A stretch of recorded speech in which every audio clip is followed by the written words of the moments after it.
Ya, di tengah situasi hari-hari ini muncul gerakan warga untuk saling bantu, salah satunya gerakan solidaritas sejuta tes antigen dan oksigen yang meminjamkan tabung oksigen gratis di tengah kelangkaan oksigen dan lonjakan harga tabung saat ini. Selamat Bagaimana malam. pengamatan Anda sampai kemudian muncul nih gerakan oksigen gratis ini, Mas Alif?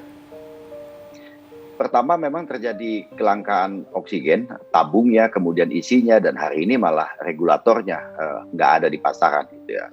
Sangat kurang lah itunya. Jadi dari obrolan di WhatsApp grup kami, kemudian tercetus satu ide bagaimana kalau kemudian kita pinjemin oksigen yang kita punya kepada warga lain dan kita ajak yang lain begitu rupa. Tapi permintaan terlalu banyak sehingga perlu dilakukan penggalangan dana. Dan kita kemudian membeli sejumlah tabung, mengisinya untuk pertama kali untuk dipinjamkan selama 5-7 hari kepada warga yang membutuhkan, yang saturasinya sangat rendah. Itu permintaan perharinya kalau kita buka formulir, Mbak Nana, per hari ini setelah seminggu itu ada 1.700, tapi kalau dari dokumen Bitly-nya yang kita tengok itu ada 44.000 ya sampai sekarang, hanya untuk Jabodetabek. Ada kisah spesifik mungkin yang walaupun anekdotal tapi mungkin bisa menggambarkan ke kami soal bagaimana cara kerja dan apa kendala-kendala yang dihadapi oleh Anda dan teman-teman, Mas Alif? Kalau ya yang kisah yang lucu cukup banyak ya. Misalnya begini ya, kami itu kan, tapi ini menggambarkan kepanikan ya, bukan karena tidak dipengerti atau tidak pahami oleh warga. Kan kita pinjam, kemudian itu adalah untuk 5-7 hari. Lalu mereka boleh mengisi kembali, boleh tidak gitu. Tapi intinya dipinjamkan, dan kami itu minjemin waktu awal memang isi gitu loh. Hampir setiap hari itu yang ditelepon ke kami adalah misalnya bilang bahwa halo gerakan isi tabung misalnya gitu ininya. Jadi mereka tuh nanya apakah kami bisa apa betulkah ini tempat pengisian gratis dan seterusnya. Jadi dianggap sebagai ya, tempat oksigen gitu. Atau nanti kemudian ada orang yang ditelepon admin bahwa Bapak kita usahakan dalam 2 jam sampai ya. Ya karena kendala transportasi 2 jam nggak nyampe. Lalu kemudian ya si Bapak ngontak balik lagi dengan nada marah, kirim WhatsApp dengan huruf kapital gitu ya. Ini mana aku nggak nyampe-nyampe gitu-gitu. Jadi ya, tapi ya itu ditelan aja sih sama teman-teman. Maksudnya mereka maklum juga kalau si Bapak ini lagi kalut gitu loh. Orang kalut sehingga kemarahan mereka bisa dimaklumi lah ininya. Untuk yang mau ngisi tabung kita bilang aja bahwa ini alamat ini komunitasnya kebanyakan seniman Pak gitu. Jadi kalau mau ngisi tabung nggak bisa, cuma kalau dikasih sajak sih mungkin masih mau deh gitu misalnya. Tadi Anda katakan memang akhirnya harus diprioritaskan yang paling membutuhkan begitu. Adakah misalnya kisah ketika Anda meminjamkan tapi kemudian akhirnya juga terlambat begitu, Mas Alif?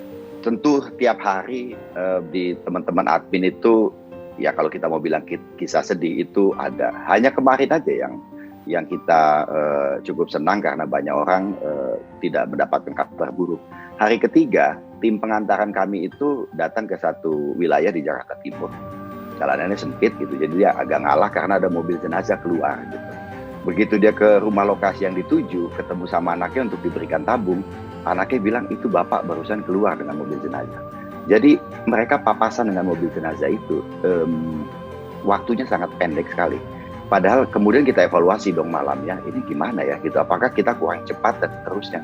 Kita cek dari data dia pertama kali daftar, teman admin merespon, teman tim lapangan mengirimkan tabung, waktunya masih bisa kita pikir ini enggak lah, kita nggak telat dan sebagainya. Tapi nyawa si bapak itu nggak tertolong lagi gitu. Atau suatu malam gitu, saya sendiri kebetulan waktu itu yang merespon sebagai admin. Suatu malam seorang ibu gitu ya ngirim voice note gitu loh. Kak, tabungnya diambil lagi Kak, udah nggak di kami pakai. Saya gembira dong, saya kira oke, dia udah sembuh dan sebagainya. Tapi kalimat lanjutannya kemudian bilang ibu udah nggak ketolong. Jadi ada 8 ya Mbak Nana, selama 7 hari ini 8 kematian yang ditemui oleh teman-teman akibat orang nggak bisa nafas, nggak punya oksigen. Mas Alif, apa yang bisa dilakukan warga untuk membantu gerakan ini? Apa yang Anda dan teman-teman butuhkan supaya gerakan ini bisa lebih banyak lagi membantu sesama warga, Mas Alif?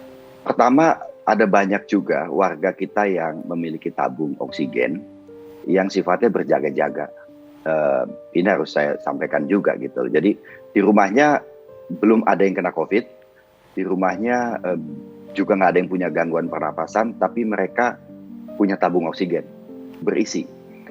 kepada mereka sih kita pingin sumbangin dulu deh ke yang lain. Nggak usah harus lewat kami, tapi pokoknya kalau dengar ada orang butuh oksigen, lempar aja ke sana deh. Kemarin kita senang juga ada 2 kawan di Sunter, saya sebut kawan, sekarang jadi kawan ya, tadinya nggak kenal. Mereka ngubungin bahwa mereka punya 2 tabung oksigen, mau make nggak? Kita senang banget. Nah maksud saya tolong dicontoh deh yang di Sunter ini